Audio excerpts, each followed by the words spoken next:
Oke,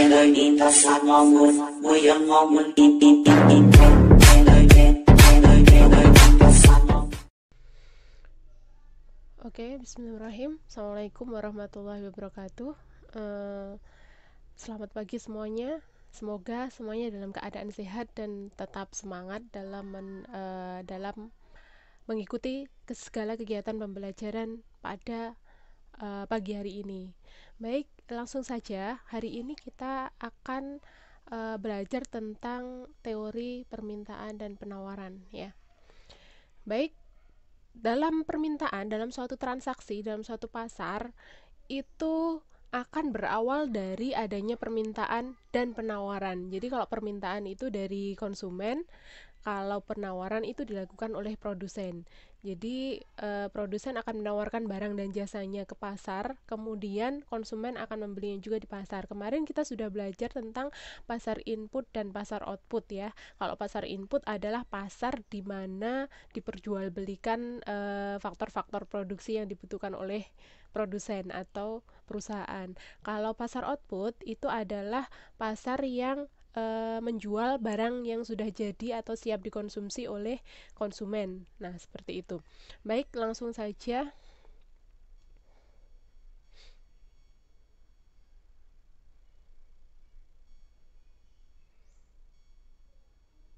Oke, permintaan.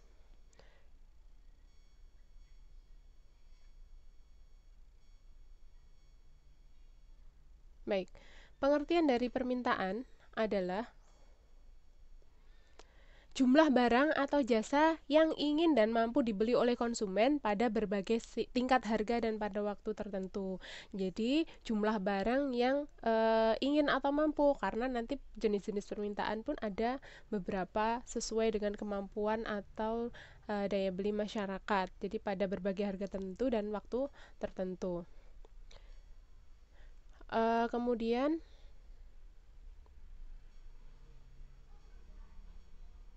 baik, permintaan. Jadi dalam permintaan itu dikenal yang namanya hukum permintaan. Hukum permintaan adalah semakin turun tingkat harga, maka semakin banyak jumlah barang yang bersedia diminta, dan sebaliknya, semakin naik tingkat harga, semakin sedikit jumlah barang yang bersedia diminta. Nah, jadi di sini adalah hubungannya adalah berbanding terbalik, ya.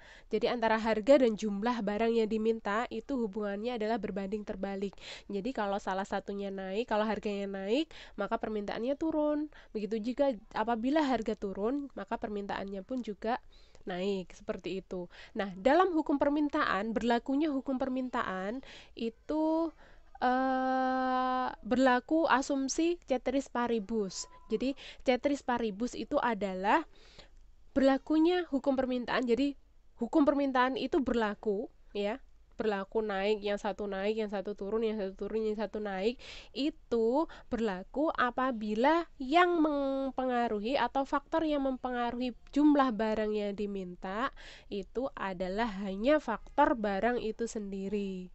Karena faktor-faktor yang mempengaruhi perubahan barang yang diminta pun juga banyak, tidak hanya harga barang itu sendiri, ya. Nah, lanjut. Jadi kalau misalnya kita sudah berbicara tentang kenaikan harga suatu barang, misalnya harga gula naik, ya, harga gula naik, maka otomatis permintaan pun juga naik, kan, ya.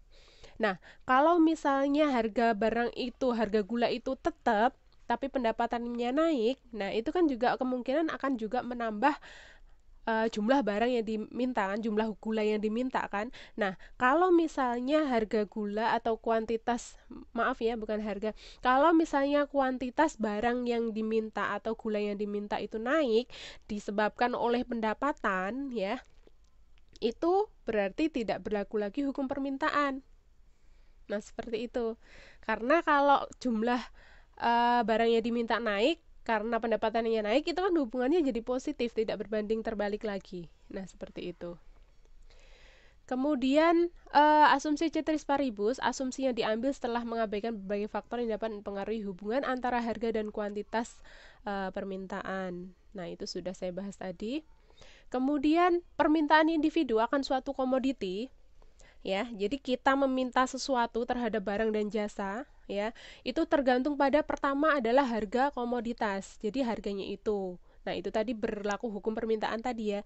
Kemudian pendapatan nasional individu. Jadi pendapatan nasionalnya berapa? Itu kaitannya juga dengan berapa gaji yang diperoleh, berapa uang sewa kalau dia menyewakan barang, berapa bagi hasil atau bunga yang diterima. Itu kemarin kita sudah membahas sekilas di pendahuluan.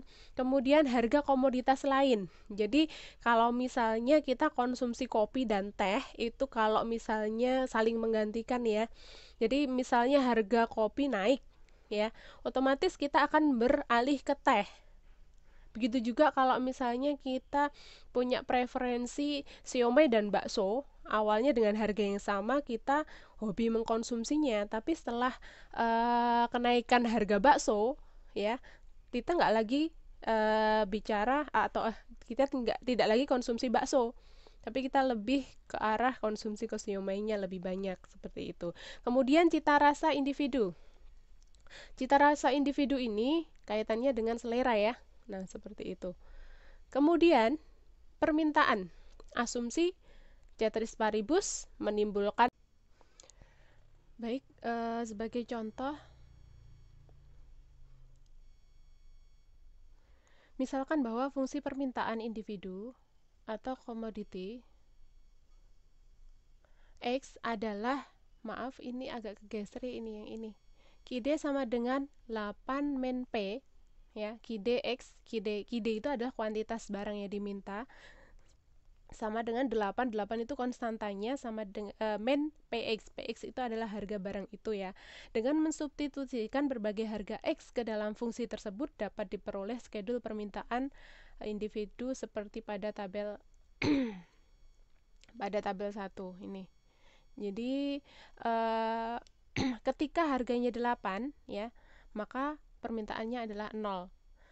Ketika harganya turun menjadi 7, maka permintaannya adalah 1. Begitu juga dengan seterusnya, semakin menurun jumlah permintaan ya menjadi 1, harganya 1, maka jumlah permintaannya pun akan semakin banyak ya. Nah, kalau nggak ada harga sama sekali alias gratis, maka permintaannya 8 ya. Jadi barangnya pasti habis ya kalau misalnya ada gratisan ya, kebanyakan orang kayak gitu. Nah, kemudian kalau digambar dalam sebuah kurva permintaan itu adalah ya, kalau kita bicara kurva, berarti kan kita bicara tentang hubungan antara dua variabel ya. Hubungan antara dua variabel ya. Nah, variabel X atau Y itu dulu kalau di matematika dulu ya.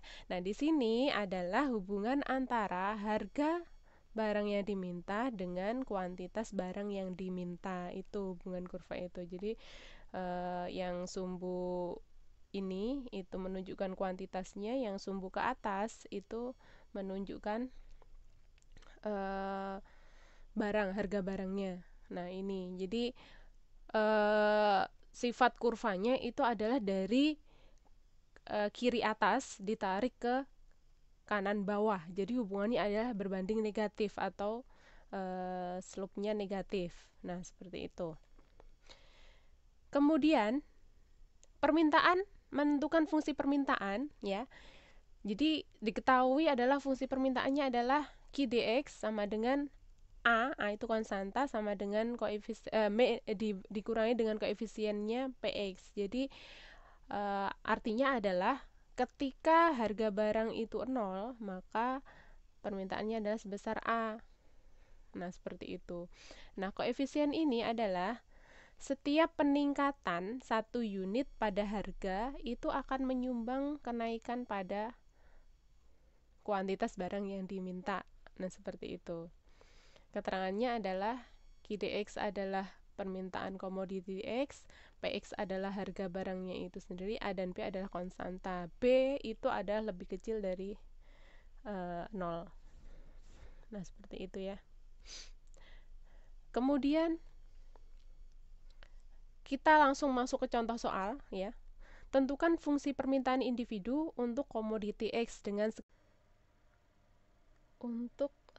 perhitungan dari soal schedule yang ada, yaitu PX sama dengan PX itu adalah harga dari PX adalah harga dari permintaan, harga barang yang diminta, kemudian QD adalah kuantitas barang yang diminta. Nah, PX1 adalah 8, PX2 adalah 9. Kemudian Q1 adalah 500, Q2 adalah 250. Dapat digunakan persamaan sebagai berikut. Jadi di sini ada Y min Y1 per Y2 min Y1 sama dengan X min X1 per X2 min X1. Kita ganti X-nya menjadi Q, Y-nya menjadi P ya. Kemudian akan diketahui persamaan seperti ini. Oke, langsung saja dimasukkan dari angkanya, yaitu P min 8 per 9 min 8. Jadi Q1 nya ke sini, kemudian Q2 nya ke sini ya. Kemudian akan diperoleh hasil P min 8 per 1 sama dengan Q min 500 per min 250. Kemudian ini dikalikan silang ya. Kalikan silang akan ketemu hasilnya min 250P plus 2000 sama dengan Q min 500. Ini nanti ini dipindah ke sini ya, ke ruas ini ya. Kemudian maaf, terbalik ya. Ini ya. Jadi ini dipindah ke ruas ini, jadinya adalah fungsi permintaan akan berketemu Q sama dengan min 250P plus 1500. Nah, untuk gambar kurvanya itu sama dengan pakai substitusi bisa ya. Jadi pakai tabel substitusi itu bisa. Jadi ketika kalau nyari jika nyari P ya, nyari titik P-nya berarti tadi berapa ya? Tadi adalah Q ya. Q sama dengan 250P kurangi 50 ya. Oke. Q-nya dicari ketika P sama dengan 0. Q-nya sama dengan min 50. Min 50 berarti di bawah ya. Untuk pergerakannya dalam kurva permintaan itu adalah tergantung dengan harganya ya. Itu kalau tadi kita pakai asumsi ceteris paribus ya. Nah, di sini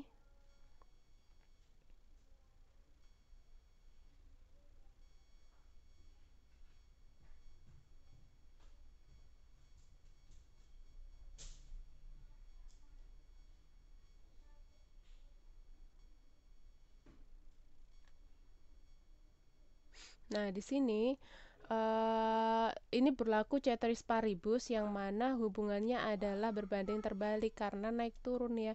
Jadi ketika ada di harga P, maka permintaan adalah di sini. Kalau dia turun, maka permintaan akan naik. Kalau semakin turun, dia akan naik. Makanya di sini titik-titik A, B, C ini adalah schedule permintaannya. Selama hanya harga yang berpengaruh terhadap permintaan, maka permintaan hanya bergerak sepanjang kurva yang bersangkutan. Jadi hanya di garisnya ini pergerakannya. Permintaan kurva akan bergeser jika salah satu kondisi dari ceteris paribus berubah. Jadi misalnya harganya itu tetap, jadi harga gula awalnya 5.000 misalnya. Nah, pendapatannya naik ya, pendapatan gajinya naik ya, tapi harga gulanya tetap. Dan itu misalnya seleranya juga kebutuhan gulanya juga tinggi ya misalnya ya. Nah, harganya tetap, pendapatannya naik, bisa jadi konsumsi gulanya juga naik. Nah, itu asumsinya. Jadi ceteris paribus di sini sudah tidak berlaku lagi. Seperti itu. Bergeser ke atas akibat penambahan jumlah yang diminta, bergeser ke bawah akibat pengurangan jumlah yang diminta. Jadi hanya mengurangi dan menambah kuantitasnya saja. Itu kalau misalnya harganya tetap. Nah, seperti itu. Kemudian, ini langsung saja ya, karena tadi sudah dijelaskan ya. Nah, ini misalnya permintaan kopi dan teh di sini ya. Jadi ini analoginya. Jadi di sini misalnya kopi di harga 40, jumlah permintaannya 50. Kalau teh di harga 20, permintaannya 40.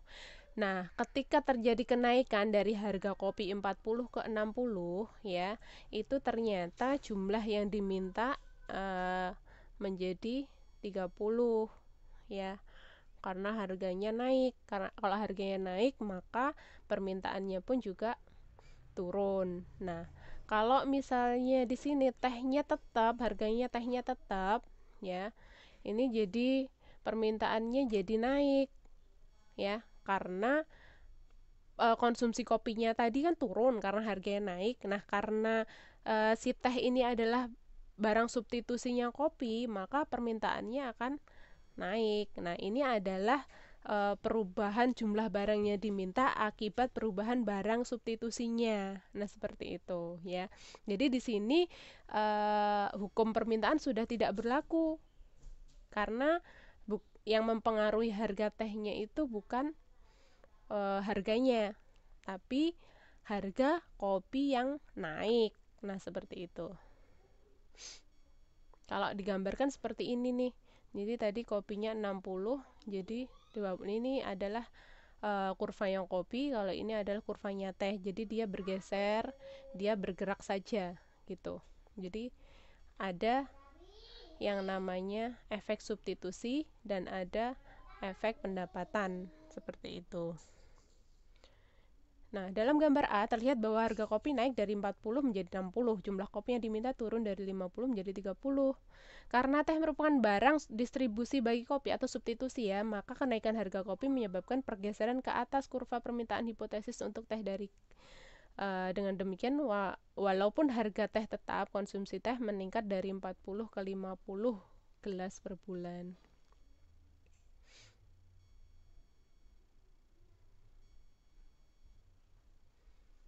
Oke, contoh. Kayaknya nggak usah masuk ke sini ya, karena yang penting kita sudah belajar tentang perhitungan individu. Kalau pasar nanti saja. Nah, di sini jenis permintaan itu ada absolut, potensial, efektif, individu, dan pasar. Silakan dibaca sendiri ya. Permintaan yang tidak diikuti dengan kemampuan untuk membeli. Kalau potensial didukung oleh daya beli, tapi terdapat keinginan untuk membeli. Permintaan efektif, permintaan yang didukung oleh kemampuan untuk membeli. Individu, permintaan yang dilakukan oleh satu konsumen saja. Kalau pasar itu banyak konsumen. Sekarang masuk ke penawaran. Sebenarnya penawaran itu konsep konsepnya itu atau pakemnya dipegang pun juga sama, cuman beda hubungannya ya. Kalau penawaran adalah banyaknya barang yang ditawarkan oleh penjual pada suatu pasar tertentu, pada periode tertentu, dan pada tingkat harga tertentu. Jadi ini dari produsen. Jadi menawarkan produsen. Hukum penawaran itu berbalik dengan hukum permintaan. Kalau hukum penawaran itu ada semakin tinggi harga suatu barang, semakin banyak juga barang yang tersebut akan ditawarkan oleh penjual. Sebaliknya, makin rendah harga suatu barang, semakin sedikit jumlah barang tersebut yang ditawarkan. Itu juga berlaku hukum ceteris paribus, di mana berlakunya hukum penawaran itu apabila yang mempengaruhi jumlah atau kuantitas barang yang ditawarkan itu hanya harga barang itu sendiri. Jadi kalau yang mempengaruhi adalah selera konsumen yang menyebabkan barang itu naik, harganya tidak berubah, maka ceteris paribus sudah tidak berlaku lagi. Seperti itu ya. Secara teori dapat dijelaskan bahwa jika pada suatu pasar terdapat penawaran suatu produk yang relatif sangat banyak, maka harga akan turun. Hal ini disebabkan karena barang yang tersedia pada produsen melebihi jumlah yang diminta konsumen. Sehingga untuk merangsang membeli lebih banyak, maka produsen akan menurunkan harga jualnya. Kemudian, produsen atau penjual hanya akan meningkat keuntungannya dari total jumlah jual produknya. Ya, jadi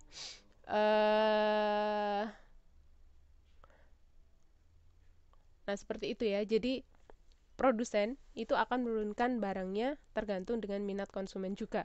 Ya, jadi faktornya tidak hanya harga barang yang dipertimbangkan. Jika pada suatu pasar terdapat penawaran suatu produk yang relatif sedikit, yang terjadi adalah harga akan naik. Jadi kayak kelangkaan ya. Terus saat pandemi seperti ini kan ketika orang hanya bisa berproduksi sedikit ya, maka harga akan naik ya. Nah, itu.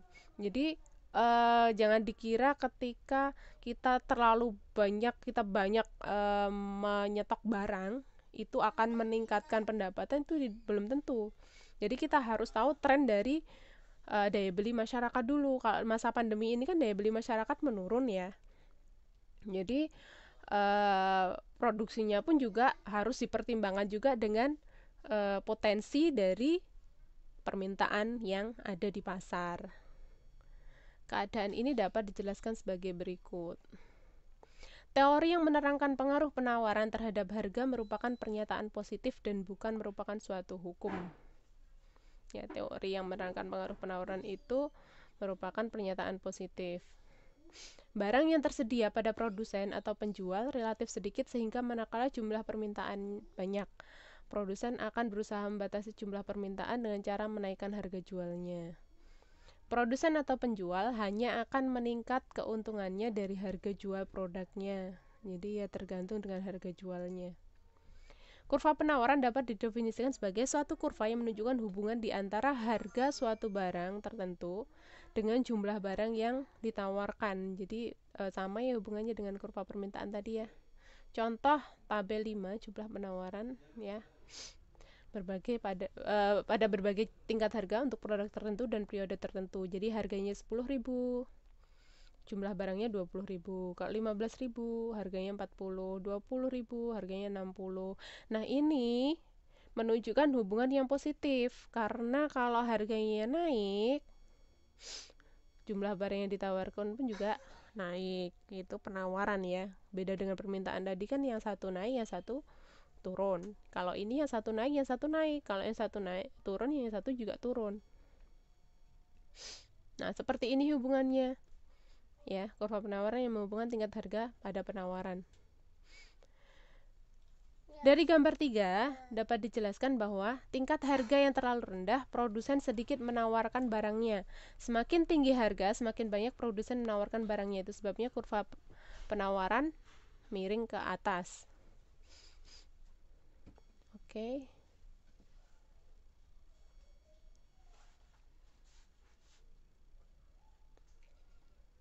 Pergeseran kurva penawaran ke kanan atau ke kiri terjadi apabila perubahan penawaran atas suatu barang disebabkan oleh selain faktor harga barang itu sendiri. Jadi tidak selalu hubungan harga, tidak selalu penawaran itu dipengaruhi oleh harga, tapi juga bisa karena daya beli masyarakat, karena harga barang komplementer, ada harga barang substitusi, kemudian ada juga selera konsumen, ada juga ini namanya lokasi, karena banyak sekali faktor yang mempengaruhi jumlah barang yang ditawarkan. Jadi kalau kita jejer gitu ya, kalau kita tulis itu QS sama dengan itu ada harga barang itu sendiri, ada harga barang lain, ada selera konsumen, ada daya beli. Ya. Nah, itu ada faktor-faktor yang lain juga. Yang lainnya ini namanya faktor error. Error ini adalah koefisien yang tidak dapat dijelaskan. Jadi masih banyak faktor-faktor yang tidak disebutkan dalam teori. Oke, di sini adalah contoh-contohnya tadi kurvanya. Silahkan dilihat sendiri ya. Nanti ya. Kita langsung masuk ke perhitungan. Jadi menentukan fungsi penawaran, ini adalah fungsi penawarannya adalah QSX sama dengan min A plus B PX ya. Langsung saja ke soal. Jika diketahui fungsi penawaran produsen untuk komoditi X dengan schedule penawaran individu seperti pada tabel berikut adalah ketika P-nya 8, kuantitasnya 500, ketika P-nya 9, kuantitasnya 600. Untuk perhitungan atau mencari fungsi penawaran itu hampir sama ya, rumusnya sama.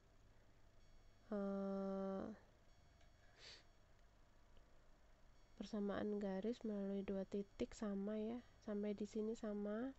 Jadi langsung aja dimasukkan P-1 per 9 min 8 sama dengan Q min 600 per 500 min 600. Nah, di sini akan ketemu persamaannya begitu, dikalikan silang ya. Ini dikalikan silang. Kemudian min 100 ya. Jadi Q-nya min 600-nya dipindah ke sini. Akan ketemu fungsi penawaran itu sama dengan Q sama dengan min 100 P plus 1400. Ada penawaran supermarginal dan ada penawaran individu dan ada pasar. Kalau submarginal adalah penawaran yang dilakukan oleh penjual yang mampu menjual di bawah harga pasar.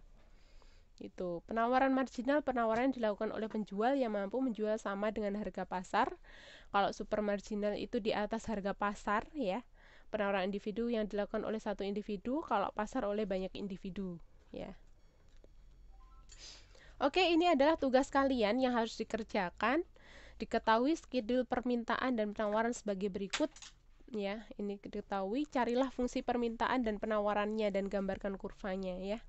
Nah, ini silahkan dikumpulkan pada form Google Classroom yang sudah disediakan maksimal hari Sabtu tanggal 23. Terima kasih atas perhatiannya. Wassalamualaikum warahmatullahi wabarakatuh.